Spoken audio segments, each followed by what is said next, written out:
Right now, this box I'm looking into is empty, but I know you all can do it. We need your help to fill this box to capacity. Live in Columbus, I'm Kelis McGhee for WTVM News Leader 9. Hold on, girl. She's going on the... Hold on. If you're coming to the Auburn Opelika Marriott Resort, before you turn onto Grand National Parkway, you'll likely see this new sign. It's a reminder for drivers that it only takes 43 seconds to complete the safe driving checklist. Clear head, clear hands, clear eyes, click it, now turn your key. And it's not just click it with a seatbelt. It's also click on your life vest. Barbara, this is an ATV, more commonly known as a four-wheeler. On average, they weigh around 600 pounds, and they can be fun for riding off-road on trails, and they also accelerate speed fast. However, if you're thrown off or you have an accident, not taking safety precautions like wearing a helmet could be deadly. And what you see now is going to look like this by 2026. A man came out of this home here on Trask Drive. He was handcuffed and approached by multiple law enforcement officers, and he was ultimately placed inside of a police car. Here's sound before he came out and surrendered. We know you're in the attic of 3944 Trask Drive. Come to the front door, put your hands up, do it now. We love you, they got no kids. They said they're going to stand out here all day until you come out. Officers and a family member called out to the person asking them to come out of this home on Trask Drive in South Columbus. A heavy law enforcement presence also surrounded the area. Residents watched from their homes and lawns as the situation unfolded. An hour after the man surrendered and was placed in the police car, several officers entered and secured the home. Stay with News Leader 9 as we learn more. BJ and Brianna. We love y'all, BJ and Bree. Always. A family broken. And a community bonded by a tragedy they'll never forget.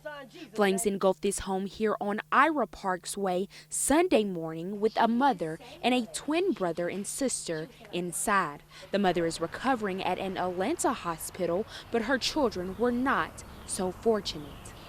I went to work on Monday. I couldn't stay there. Just knowing that we lost them, I prayed so hard for them to get out the house. They did, one of them, but the other didn't. And just knowing that Bree was there, it killed me here. 10-year-old Breon Childs died when he arrived at the hospital, but his sister Brianna was found dead inside the charred home. Walk out, the first thing I look at is up here, like wide old babies. I always laugh about Bree. She was the little girl. She was just amazing. She loved animals. She loved dogs. She loved cats. So she was a very amazing little girl. Victoria Favors and other neighbors planned this candlelight vigil Friday night in front of the home. We just wanted to show our love for the family, for the father and the mother especially, and for those kids. No, it will not bring the kids back, but we just want to show that we support Jamie and her family and the father's side of the family. As this family and community mourn, they are leaning on each other for healing. I'm just tired of living here. Everything here is contaminated. Terry Williams says he's been renting this home since April of last year. However, he says he was not ready for the amount of problems that follow. 2 months, I say, give or take. I've been noticing it been raining in the house, leak roof, mildew, molds, things off the wall not measured properly, different bugs, insects coming in outside of the house. He also showed News Leader 9 a leaking water heater, rotten flooring, and some pipes and insulation exposed in the back of the home. And although he says he's made multiple calls to his landlord along with work orders, nothing is being done to make the needed repairs. This is not my first rodeo. I've been through with other landlords for the same problem. The Safe at Home Act was signed into state law this week, requiring landlords to provide a dwelling place fit for human habitation. Whether we're talking about water supply, whether we're talking about the actual living conditions, whether we're talking about the outside conditions, the roofs, things of that nature, just the basic things that make a home habitable. Georgia Representative Teddy Reese says the law creates standards that can be enforced by courts. Prior to that, a judge would actually be out of line to tell an individual that, you got to go fix this or you got to go fix that. There were very basic things. Well, this expands that. But at least a new justice is coming out, so they'll pretty much learn their lesson. I feel like, I might be about, they're 50, right along there.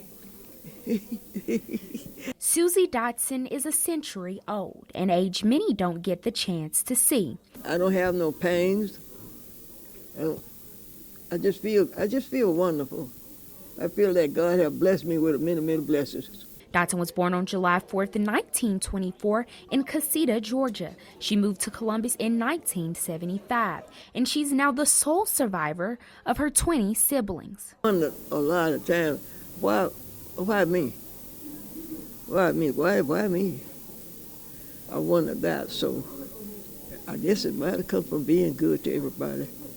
Dotson's family and friends surrounded her Saturday to say happy birthday and show their appreciation for all she does.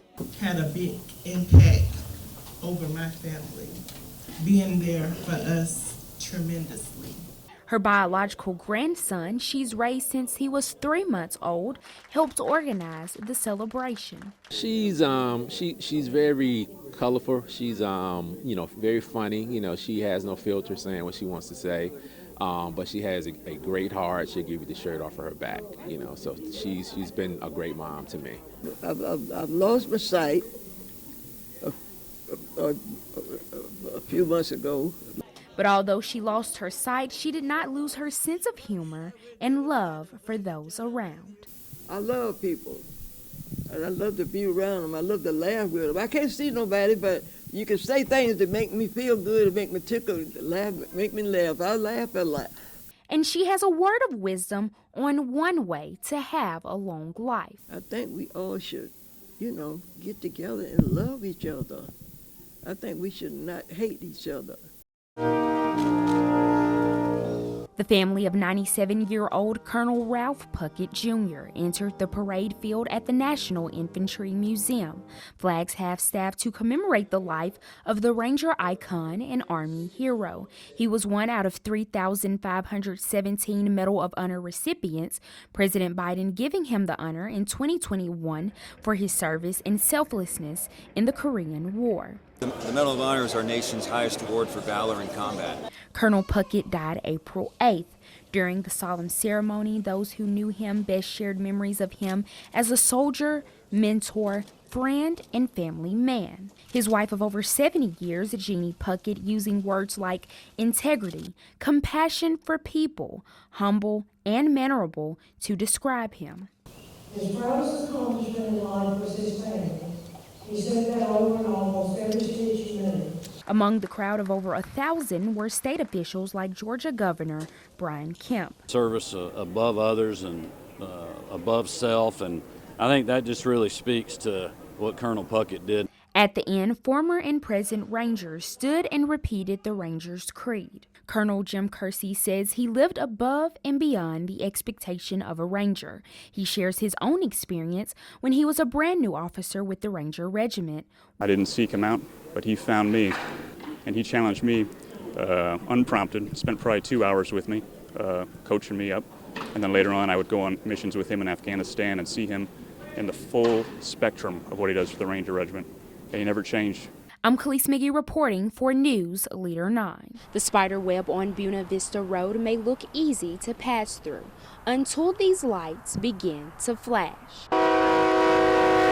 The train just stopped at a halt like for 30 minutes at a time. Sometimes it go backwards, sometimes it go forward, and then go backwards.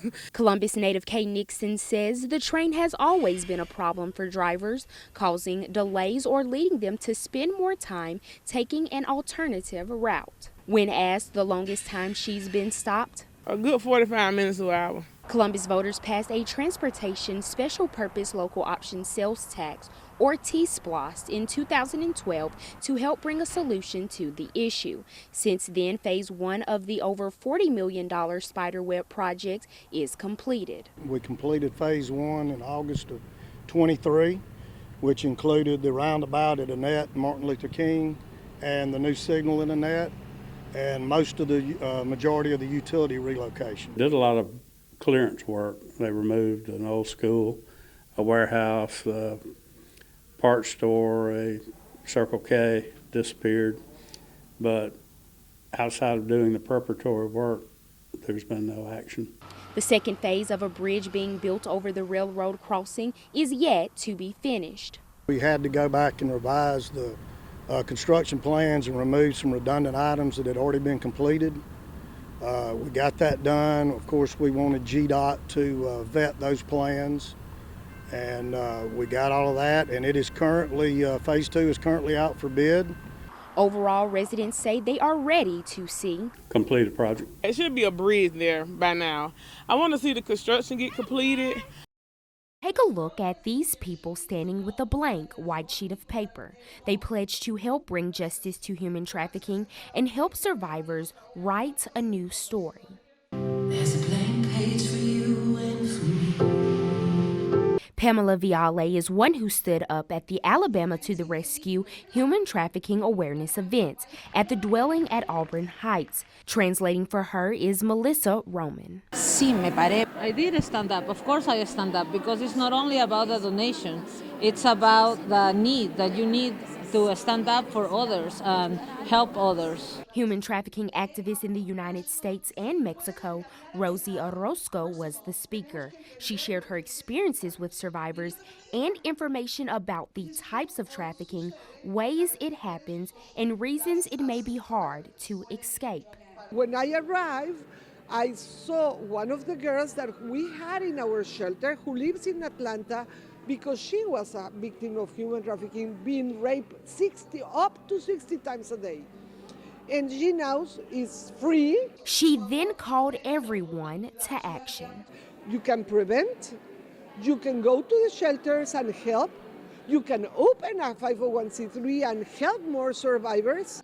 Leaving people with tips to combat human trafficking in their area. I think the event was great because it brought awareness. El saber tanta necesidad de tantas personas. To realize that there's so much need with so many people, or for other people that are destroying their lives, has really truly touched my heart in so many ways. We need to become more aware and do our part as individuals. So what I would challenge everybody is that we can make a difference as long as you are willing to step out and to help individuals.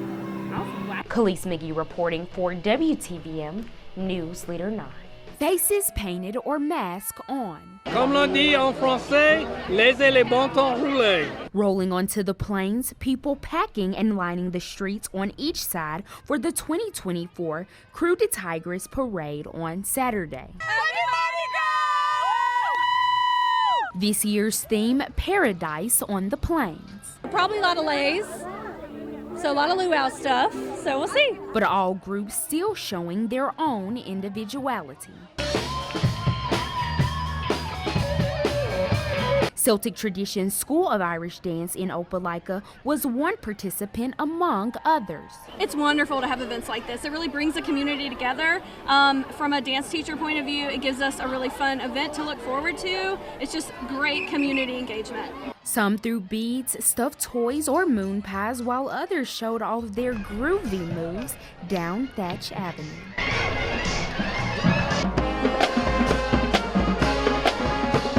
But all ages having fun and enjoying the celebration. The city's all the families all having a good time, so we're having a great time today. Well, I'm gonna tell you what, this is a lot of fun. Of course, everybody said that. Very colorful, lots of stuff flying through the air. Usually not dangerous, but it's fun.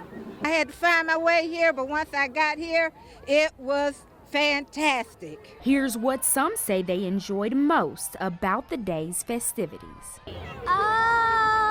The moon pies and the necklaces.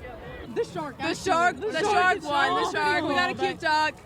And the fun beats. I like this one is cute. So like all the fun I didn't get to ones. be there. That's Yeah. definitely the beats, the energy, and just everybody coming Yes, together. everyone's so happy to be here. It's a really good fun. time. The parade is officially over, but until next year.